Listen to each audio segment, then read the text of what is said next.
In today's video, we will be generating the hub! Look at this!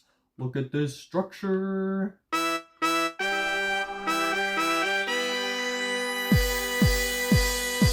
hello, welcome back everyone!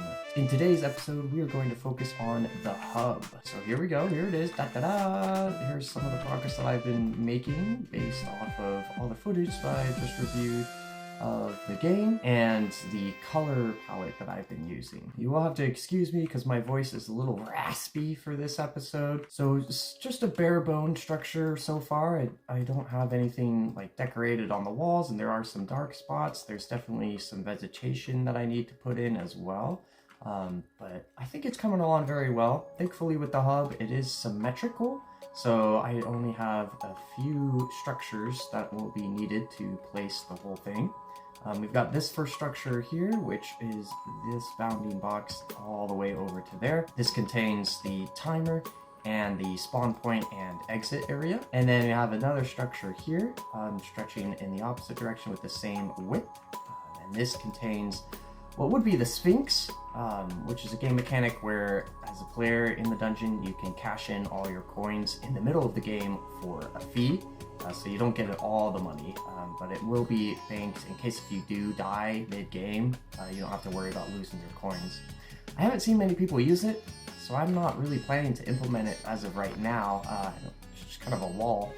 We'll figure out what to do with that maybe later. And then after that, you just have the corners. And again, this is symmetrical, so I just have these two structures outlining this half of the hub, and they will be used in these jigsaw blocks, just as over here, to place the exact same structures on the opposite sides. Now I quickly want to draw your attention to something just outside the hub. I have for each path branching out over on this side and then a little bit over there. All of the grid areas are reserved for a path. You can see here, just like our drawing on our whiteboard, we have a small area reserved just adjacent to the hub, where the path comes in here and then maybe comes out here into a square segment. And this square segment is roughly the maximum size of a single structure that could be placed from a jigsaw block. So we're using a 5x5 grid. So this is actually 3, 4, 5, 6, 7, 8, 9. 9 by 9 blocks in our grid, which is 45 blocks total, 45 squared. And then something for a path over here. We have a different shape, but these first areas will probably always come in from this block here and then go out right here in this block and then connect to another 9 by 9 section. Same thing over here, just a slightly different size. And then again, another 9 by 9. And then over here, I have a bit of a different variation of a rectangle here where we could generate either 1, 2, 3, 4, 5, 6 by 1, 2, 3, 4, 5, 6, 7, 8, 9, or 6 by 8, 6 by 7, yada yada. Example here, which will then go into a normal 9 by 9 square segment. Now, one thing you should be aware of is the hub alone is actually quite big. And then if we're branching off of that in all different directions, we have our depth 0 area reserve just around the hub, and then the depths after that are 9 by 9 squares branching off of those. And even just one of these squares in the corner here reaches pretty far out. In fact, this block right here is 90 blocks away in the X direction and 116 blocks in the Z direction away from the center of the hub right here. Why is that important? Well, when we generate a structure using jigsaw blocks, in our JSON file there is a limit as to how big the structure can be. There's a field here called max distance from center, and this is the maximum Chebyshev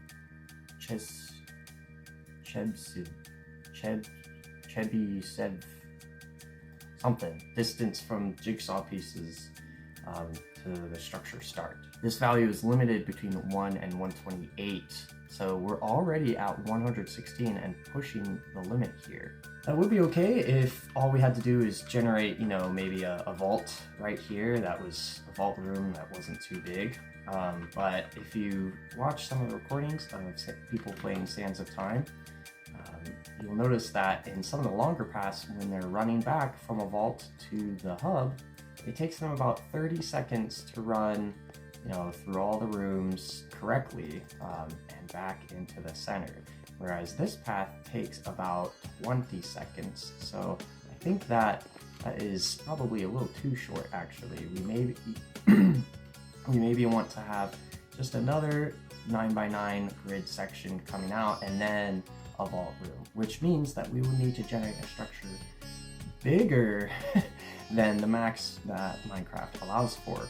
Okay, so I've been working on this empty wall over here, just trying to bring in some life into the hub.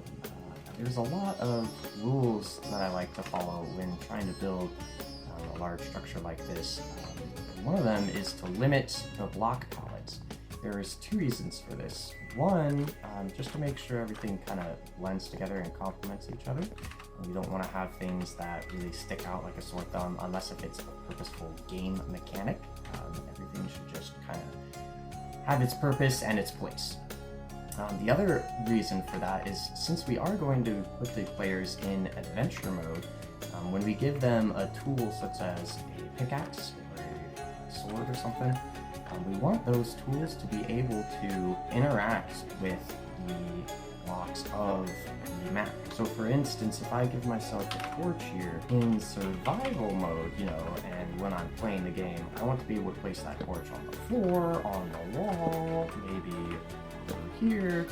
And so as soon as we get into adventure mode though, the only way we can do this is if this item has a can place on block tag, and that tag needs to be set for every block or block tag that we use. So to keep things simple, we're going to try to make it so that we can simplify as many blocks that we put on the tags of our torches, and also our carpets that we get to mark our paths that we've traversed down. So overall though, I think that I liked using this red nether brick for the timer itself. In the regular game of Sands of Time, there's a big, I don't know, like gear shape up above this as well. I didn't want to recreate that, I just kind of wanted to leave it open because you are stuck, you know, in the tomb, and seeing the lights, it's just out of reach, you know? It gives you that false sense of hope that maybe you can escape someday, but no, the only way out is through the exit. And that's the only way. You won't find it through any of these paths. But yeah, so I have this red nether brick stuff to symbolize really important things in the game and just kind of a little bit of flavor base decoration as well. So right around the edge here, I think that looks nice. And this timer, and I'll use it in some of the key rooms and vault rooms as well. And it's a similar idea with the quartz. Quartz should be special as well. You don't want to go too crazy with the quartz. I know that Sands of Time does a really good job with their resource pack of creating lots of different pillared blocks. In here, we kind of only have, you know, like quartz pillars, purple pillars, but that's not gonna work with our theme. And then you can use logs as pillars, but a lot of the times I feel like wood is a little just too soft for the kind of theme that we're going for here. There should be a lot of stone and hard blocks that are used, such as quartz, sandstone, and mud bricks, and even terracotta. And wood I generally consider to be more of a softer block, or a weaker block, so it kind of is good in some places, but may ruin the illusion in others if it's overused, in my opinion. That being said, there is something that I've really kind of struggled with, and that's something that I don't want to include in the build at all, but it will come at a cost. Ladders. So in the regular game, ladders are used all over the place, and they look good because they're textured. But without any kind of resource pack to alter the texture, you're like, you know, this regular oak wood look just clashes with the rest of everything else. So no ladders for anywhere in the tomb. Another thing that I think will be important while decorating and designing every room is the use of red sandstone. That's because we are going to have the player collect red sands throughout the dungeon. And if you look at this block, you know, it looks very similar to the smooth red sandstone version of it. So we never want to have the player mistake smooth red sandstone for red sand. So we're going to put smooth red sandstone in very limited places, and then out of reach if possible. So this is the only exception right here in the hub. I just used it here just because I think it does look nice. And we're not going to put any kind of lingering red sand anywhere in here. No, sir. It's just going to be found on like the outskirts of the hub area and always on the floor. So if the sand is up above in like an area like this, player knows it's out of reach, and that's definitely not going to be what they're looking for. Also, you know, sand falls, so it's not going to be just floating up here like that. Okay, so I've been working a little bit more on the hub, and I've been putting all these jigsaw blocks all over the place. So you may be wondering, what the heck are all these doing here? Well, these all roll for a potential decoration, whether that be, you know, a piece of red sand, or, as mentioned in an earlier video, might be a decorated pot. So instead of just having items on the floor, we might see like a pot here in place of where this block is, or red sand, or nothing. So that's what a lot of these little ones all over the ground are, and then over here as well. You'll notice that there are some hole areas here. These guys, these four facing those areas, that's for the dispensers that we'll generate here. So these pull from a different pool where we'll get lower dispensers or upper dispensers. This is the area where there's like a lever to have a dispenser spit something out, whether that be a mob or some gold add to the store or something. I don't know. And I just threw up some flowers by the timer. I think it might be a little too much. I might take it back a little bit. It's pretty overgrown. But I did want to kind of match the wall. I did the same thing for over here. Added some variation though. Here's with where the lanterns are placed and everything. Oh yeah, I also have these jigsaw blocks up here. These things are special because they generate either nothing, or they will either place a target block here. And so I have a setup behind this wall to have some redstone activate, which will trigger, I don't know, some kind of like dispenser or something, which will shoot either money or sand or something. So that could give something that the player who stays in the hub something else to do. Whether they see these targets that appear, they could try to shoot them, and then it gets an extra reward for that as well. So they'll be up here. I think I have another one right here, and then likewise the same thing on the other side. But again, it's a chance. It's not going to be guaranteed. These targets aren't going to be generated every time, but we'll see that in action when we start placing down the hub as a structure. You'll also notice that over here, I've been working on the respawn point. So we'll have, instead of the stinks, we just have the 4 slots of where the players can sacrifice sand to release another teammate that had previously died somewhere else in the tomb, so they could get back at it. That's some game mechanics that I'll have to implement later as well. But I also moved the spawn point over here and put a barrier wall on this side, so you no longer spawn next to the exit, you actually spawn across from the exit. And then there is one path below the spawn area and no path below the exit area, so whenever you're ready to leave, you can just either come from the water or from the left or the right.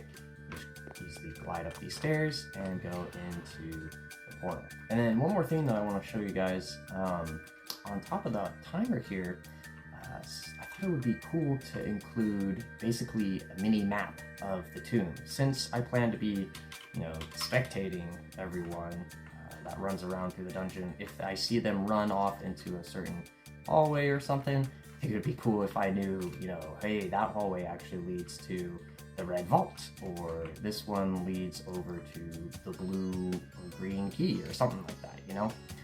So on top of the timer here, I have these wool blocks that are just here as placeholders, And then I have some armor stands. Now I'm going to replace these armor stands with markers. And the actual thing, this is just here to just kind of show you guys what's going to happen. Actually, I'll probably replicate this in another world just to kind of show you what I have going on here.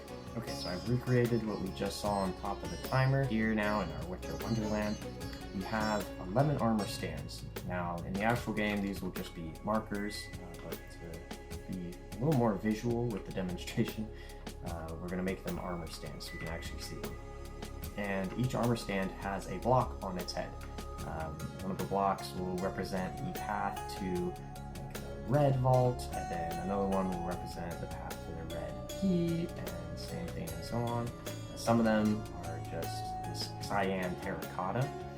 Those represent kind of like the dead end paths, the ones that don't really go anywhere. So there's 4 of those, and then 4 vaults and 3 keys, and then I just have this piece of glazed terracotta down here to represent the key that always generates at the bottom beneath the timer in the hub. And so what will happen is when we place a structure, there will be some command blocks in the structures that will run. And so they will basically take a look at all the armor stands, again, replaced with markers in the actual thing. Take a look at the armor stands here, all 11 of them, and it will pick one randomly in this deck of armor stands and assign it to a block on the little map on top of the timer. So this one will pick one for this path, this one for this path, etc., etc. And so once an armor stand is removed from the deck, it will be dealt essentially to a path like this. So you can see, we just pulled one at random and then just put it in its place. And I delayed it a little bit with these repeaters going all the way around so you can see all the armor stands are dealt to each path.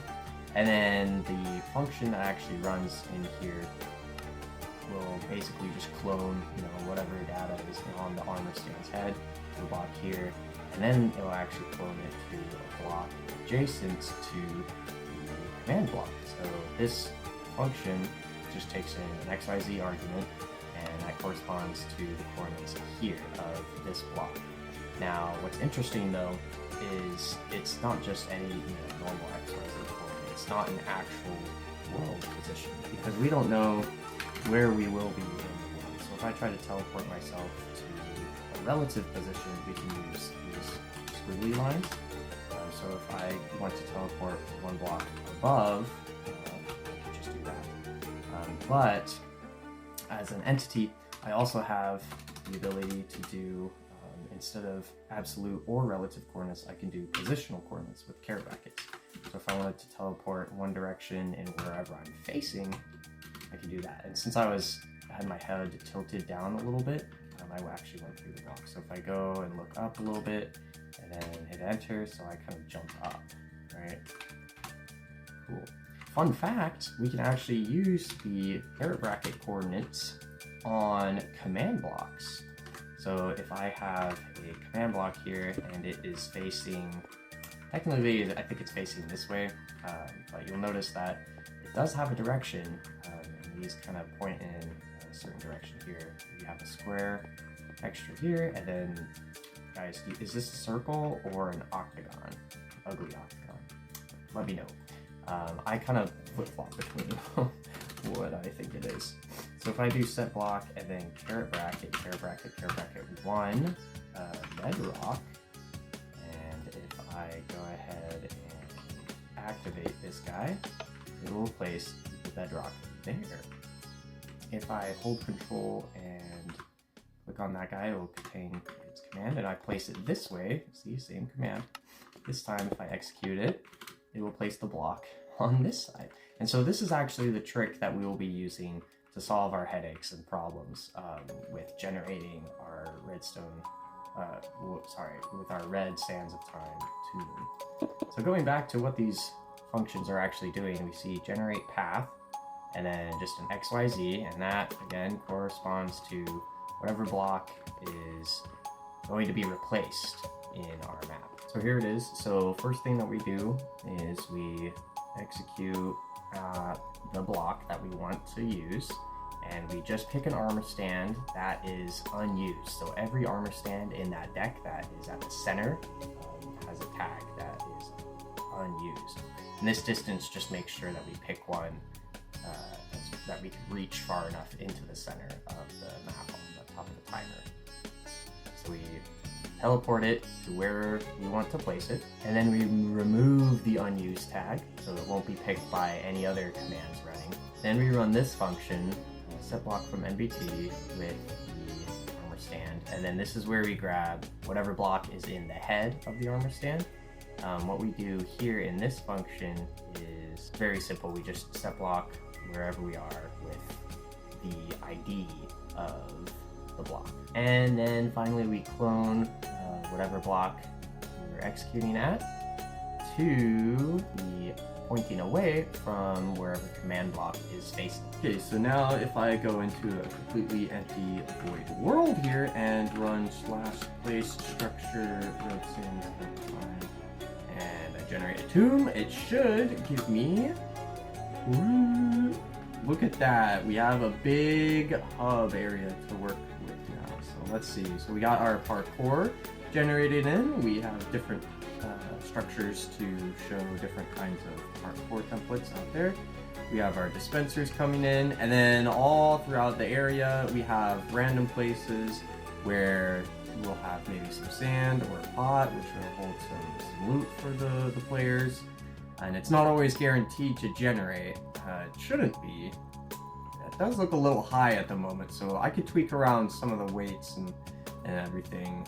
But we also have these target blocks that I mentioned. You can see those. So those are sometimes generating and sometimes they're empty.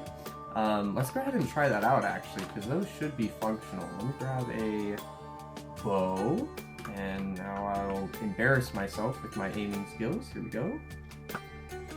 I missed. Come on. I can't even see where the arrow is at. Oh man, that was close.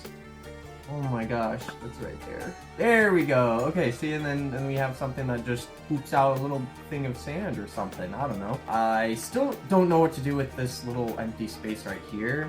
I'm still working on that. And I still want to add some more vegetation up around here. But over here, check this out. So I made this cool snake statue. So you can see the eye. And then these little people kind of pointing in. To me, they look like they're gonna tickle it with their little tickle fingers. So I don't know. I think that's kind of funny. But I also snuck in a little target block up here. And what's cool about that one is it's really only visible from these upper decks above where the parkour is. So once you get up here, and again, I might replace some of these pots with just, you know, some coins on the ground or whatever. It's kind of just a little congested here.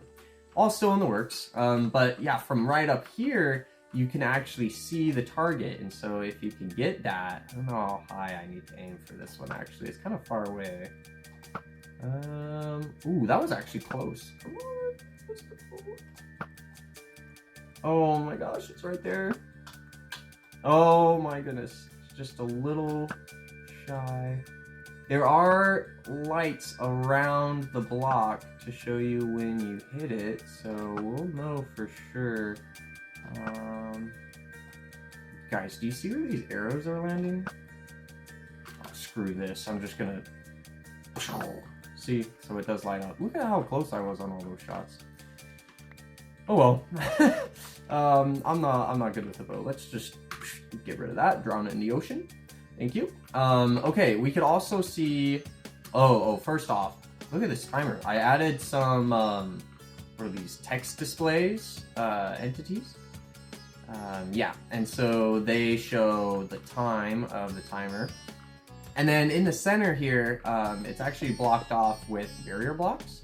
So I'm gonna keep it like that. But instead of filling this up with actual sand, I think I'm gonna have block displays in the center, and that way we can maybe get some smooth animations to kind of slowly bring the sand down, which would be really cool.